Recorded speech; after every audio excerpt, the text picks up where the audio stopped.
Mario Kart. Not only was that welcome to Mario Kart, but that was also welcome to video games for me. That's right, Mario Kart 64 was the first game I ever played. Now I'm tasking myself to be objective about this game's viability in modern times? Sheesh, it's going to be hard to remove myself from the nostalgia here, but we can do it, folks. Mario Kart has evolved so much since the days of the N64.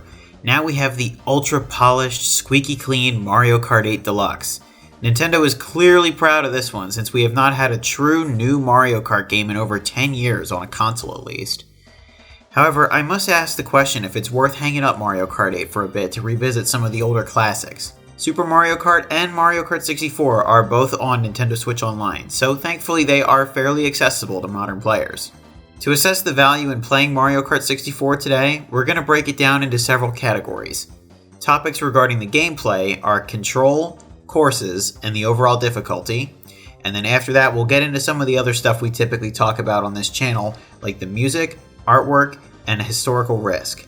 Lastly, of course, I have some great childhood memories about this game, so the ending of this video will be a little nostalgia session after I delve into all this practical analysis stuff here. I'll also note that no, I'm not talking about battle mode or time trials or anything like that in this video. It's only going to be focused on the Grand Prix mode just for the sake of scope. If I talked about battle, it could be a whole extra video.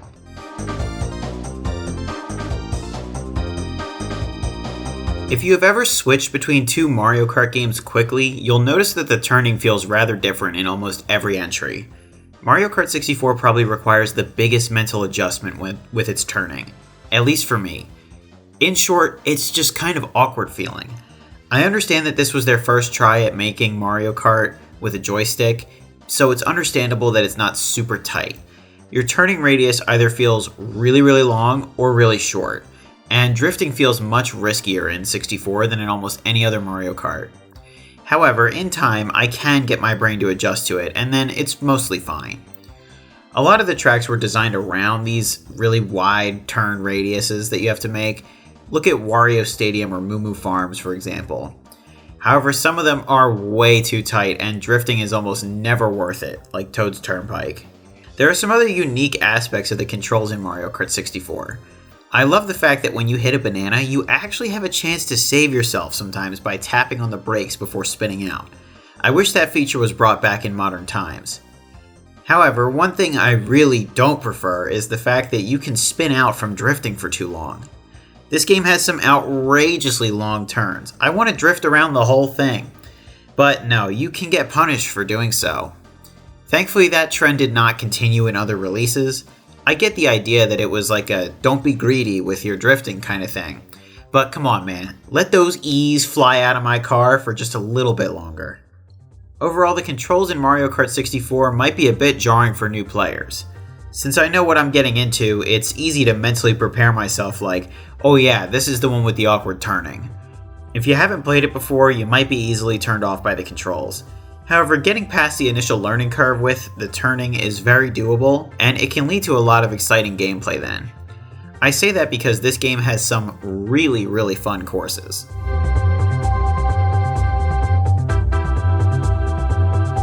One thing to address right away with the courses is that many of them have been re-released across the series over time. This concept is awesome, and it keeps the legacy of the games alive. I would even go as far to say that the re-releases of courses are a legitimate preservation effort for the games. I can justify that from personal experience, actually. Remember, this is my first game ever, so in my early childhood I did not know what the SNES was. However, I used to see the remastered SNES courses on Mario Kart Wii, and I wondered what game they were from. The acronym SNES was so foreign to me. I got curious and I looked it up. Yeah, so you can literally attribute Mario Kart to me eventually getting an interest in games that were older than me and discovering retro games. If that's not the best way to preserve a game's legacy, then I don't know what is. There have been so many remasters of courses from 64 that I won't even list all of them. However, a few notable ones in Mario Kart 8 at least are Toad's Turnpike, Royal Raceway, and Yoshi Valley. One thing to keep in mind though is just how different these courses can feel in the newer games. It's not necessarily a bad thing, but it's just a fact. If you're not seeing what I'm saying, then do this. Play Toad's Turnpike on the N64, and then immediately go play it on 8. The difference is really astounding. So for this breakdown, just forget that the remasters exist, and let's just focus on the original releases on the N64. Some memorable favorites of mine would be Calamari Desert, Wario Stadium, and Rainbow Road. Yes, I do like this game's Rainbow Road. I know it's really long and perhaps a bit boring, but it does feel like this beautiful kind of victory lap after you went through the hell that is Banshee Boardwalk and the rest of Special Cup in this game. I know they had to shorten it to just one lap for Mario Kart 8, which I get because of online play and all that. However, it just feels unique to play on a course this long with the super cool neon lighting. Keep in mind, folks, I work in the field of historic preservation, and something like neon lighting on Main Street in a small town is very desirable to those who want to keep the feeling of like the 1950s alive. Just think about the end of Disney's Cars. So yes, I'm a big fan of seeing neon then in Rainbow Road on this game. As I mentioned though, some of the tracks don't feel designed to complement the game's controls. Toad's Turnpike, Sherbetland, and Royal Raceway all come to mind as tracks that end up being a little more difficult than they perhaps anticipated because the drifting becomes high risk, low reward. They aren't terrible tracks by any means, and there's other aspects of these courses that I really do like. For example, how fun is that big jump on Royal Raceway? Toad's Turnpike also just might have my favorite song in the game.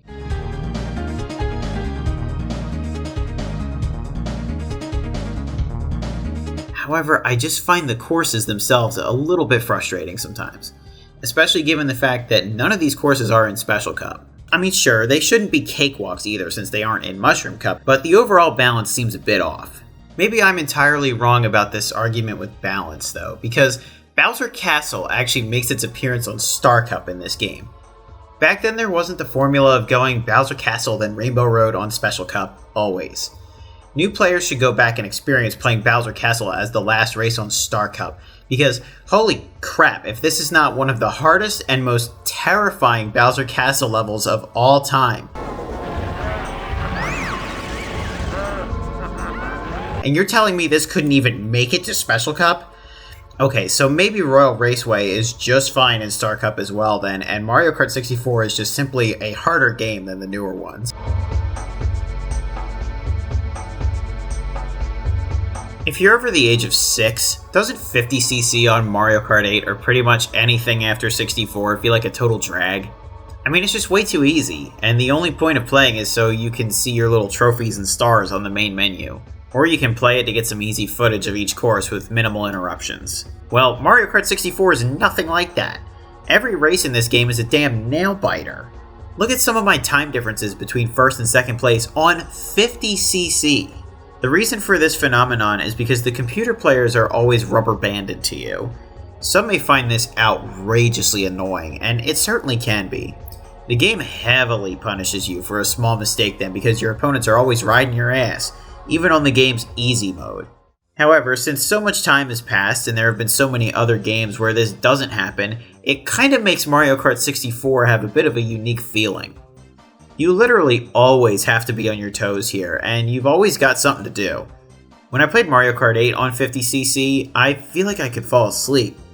That is certainly not the case on Mario Kart 64.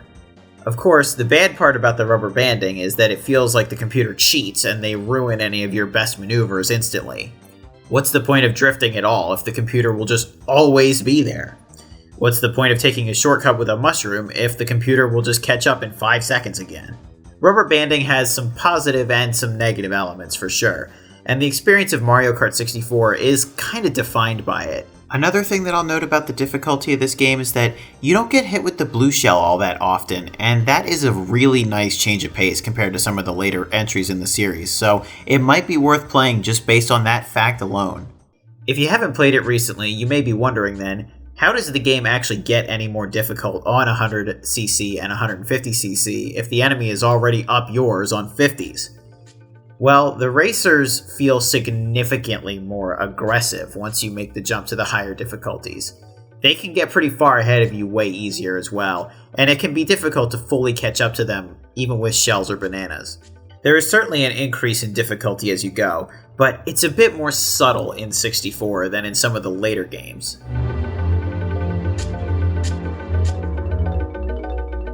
So that covers my analysis on various aspects of the gameplay. So far, would I recommend this game in modern times? Well, if you grew up with it but haven't played it in a while, then I would certainly say give it another go. For new players who have never played 64, it's a bit hard for me to recommend it based on gameplay alone. However, if you're curious enough, go ahead and play it, of course. It's still a really fun game in my opinion. These next sections, though, just may seal the deal on my recommendation that everybody should still be playing Mario Kart 64 today.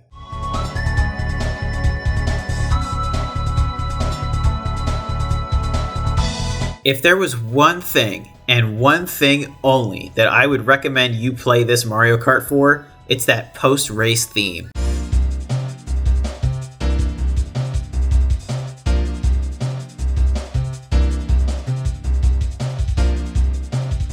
But wait, that doesn't quite sound right.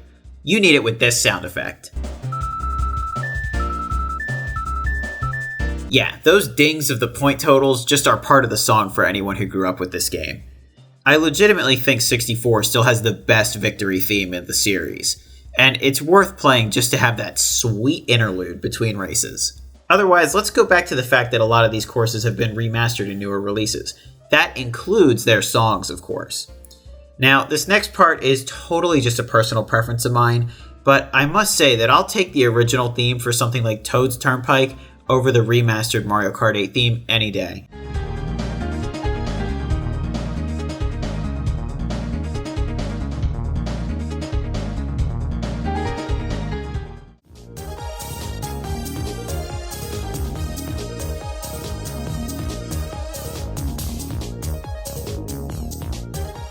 Perhaps I'm just nostalgia blinded, but I feel like the instruments aren't as mushed together in the original. You can specifically make out the slapping bass line a lot easier in the N64 version. For me, the original themes are a big reason why I make the effort to play the original games as well. If you prefer those Switch remastered themes, then more power to you. There are some really great ones on there as well. Again, it's totally just a preference. The original composer for Mario Kart 64 is Kenta Nagata, and he did a phenomenal job with this one, I'd say. Rainbow Road also has an incredible theme this time around.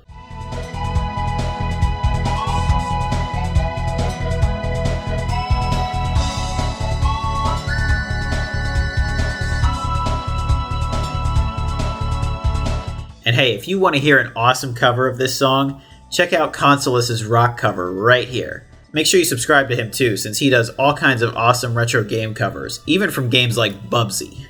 I remember being very young and thinking that the Calamari Desert theme was incredible.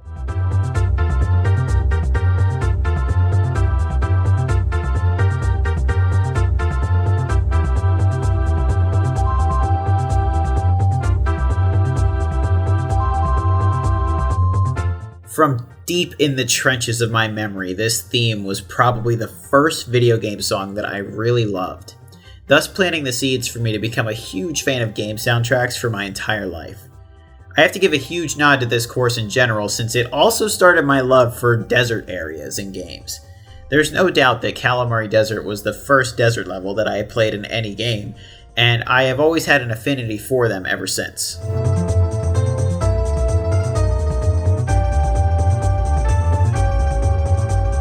Now, this next point is more what I would consider low-hanging fruit. If you want the best graphical experience in a Mario Kart game, the last one you'd play would be 64, most likely.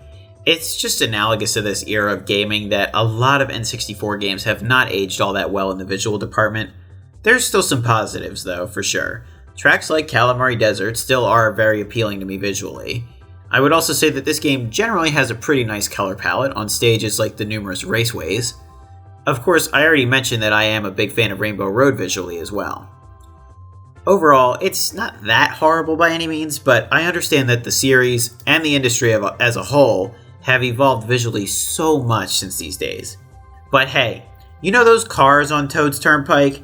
They might look primitive to you, but I think this game was actually predicting what cars would look like over 25 years in the future from when this game came out. Otherwise, we can take a peek at the box and manual for this one now, like we always do. Here we are on launch box. We do have a couple of European versions as well as North American versions of the box here, and then we also have the Japanese version right here. So, taking a look at the back of the box, We have 3, 2, 1, go. The signal light changes and you drop the pedal to the metal. Take on up to 3 friends in the split screen versus games or race solo in the Mario Grand Prix. Tell your friends to bring it on in the highly competitive battle mode. Advanced features allow you to race with your ghost. The driving data from your best run appears as a transparent character on the screen. No longer must you simply race against the clock. You can actually race against yourself. So pretty funny there that, time trials and racing against a ghost is like the big feature that they advertise on the back of the box.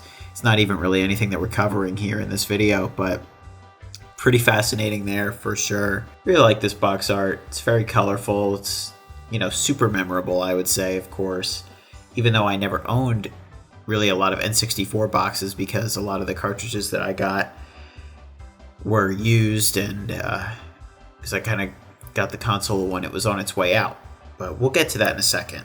It's hopping over here to the manual. We do have the cover page here and there's a lot of great artwork in this one, so get ready, folks. It's not too terribly long, which is nice. 34 pages. I mean, it's a racing game, so how much is there to really explain, But great full color artwork here. Just some setup stuff about your N64, don't tilt the stick before you turn it on, whatever. So getting started. Really love these here. See these kind of older renderings of the characters because we still didn't really quite have like a super good 3D Mario yet, so really neat to see that. You see all the different tracks, standard stuff, some explanation of things, some more good artwork there with the balloons for battle mode, and we have some course maps. Check this out. Look at that, it's like drone footage. That's incredible. Look at that, Toad's Turnpike in the shape of an 8. Way before Mario Kart 8 was even a thing. This is really fascinating. Look at Rainbow Road, how big that is, and Yoshi Valley, how complex that was. We have the battle courses, and that's about that. So definitely a really well put together boxing manual. I'd say one of the better ones that we've done on this channel for sure.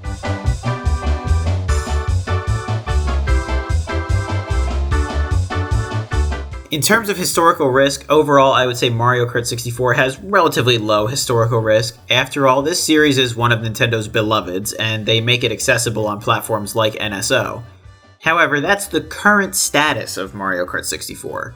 In the future, we need to continue to be able to access this game easily. If Nintendo ever pulls the plug on these alternative ways to play Mario Kart 64, then we will be left with emulation.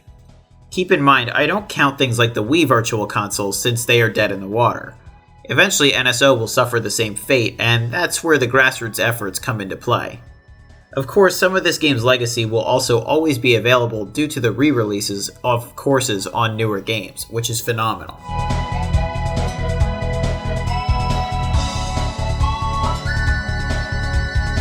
Before we go, I want to tell you guys some nostalgic stories I have with this game. As I mentioned in the intro, Mario Kart 64 was the first game that I ever played. However, it was not the first game that I ever owned. Let's talk about something that does not exist anymore. LodgeNet. Does anybody remember these things? Your family would be in a hotel and you could rent N64 games and later on GameCube games and pay by the hour, I think. Well, that was the first controller I ever held, and this was how I was introduced to gaming. I'm sure my family was a little bored with some downtime during a trip, and my dad definitely justified pacifying my hyper 4-year-old self with some video games. I could not even imagine how much we racked up his room charges for hours of Mario Kart. For the most part, I have only faint memories of this, but from talking with both my parents and my older sister, we all agree that Mario Kart 64 was my first game. I played some others as well, like Mario Golf on LodgeNet. When it came time for my dad to decide to actually buy me my own console, the GameCube was already out and it was the latest and greatest. Therefore, the N64 was the first console I played, but the GameCube was the first console I owned.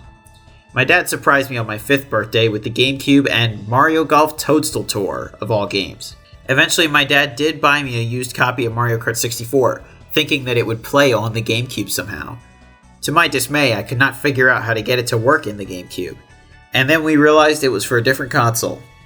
Remember, on LodgeNet you never saw the cartridges, so he had no idea. I remember rushing over to EB Games with my dad and getting a used N64 for what I believe was absolutely dirt cheap since they were liquidating their N64 inventory at this point. Games for the Nintendo 64 became a special treat for me then because they were so much cheaper than new GameCube games. See, I mostly got new stuff for the GameCube for birthday or Christmas.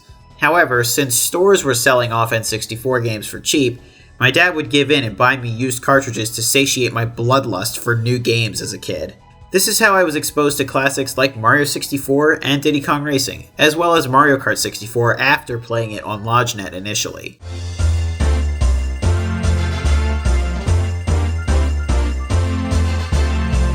Overall, I still find a lot of value out of playing Mario Kart 64 today. Obviously, I have a ton of nostalgia for the game, so maybe it's all out the window. However, I would say that there is absolutely value in playing it, and at least give it a shot if you haven't played it yet, or if it's been a while. I do find myself craving specifically Mario Kart 64 over other entries at times. Hopefully you can find some value out of this one as well, like I do. And hey, in case you're one of my subscribers who's only really here for Mega Man content and you're wondering, where's the Mega Man content? Next time, we're going to be taking a look at one of the classic Mega Man games for the NES that I have not played in quite a long time. Thanks for watching, and hey, if you like this video, be sure to subscribe for more deep dives just like this one. I have plenty of similar videos up, and you can watch them all in a playlist here. We'll see you next time.